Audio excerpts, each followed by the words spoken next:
In public health, we capture and gather a lot of pieces of information, and it is our responsibility to analyze, interpret that information, and share it with our partners. A population health status report allows us to do that.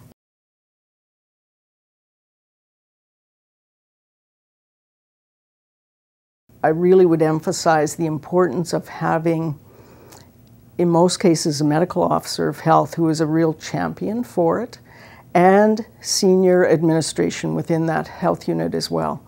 Without that, you really are probably not able to complete that work, and if you do complete it, it probably will not be acted upon. Things that need to be in place to incorporate equity into all of the public health work or into some of the public health work is definitely a shared vision right across sectors. The desire and the political will and the capacity within all of the sectors, but in particular, of course, the health sector, to be able to produce the surveillance, the monitoring, and the reporting. You can't use evidence if there is no evidence.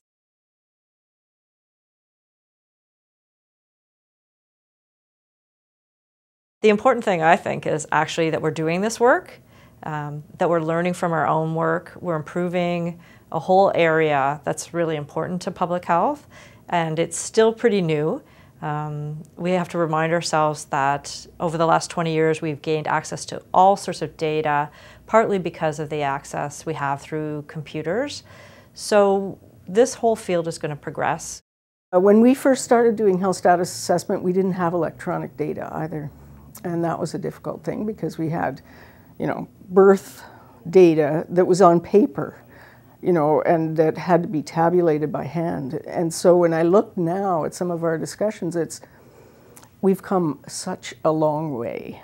They're still concerned about getting the right data, being able to link it to the right sources, and being able to match things so you can really tell the story. But we're so much farther ahead than we were just a few decades ago.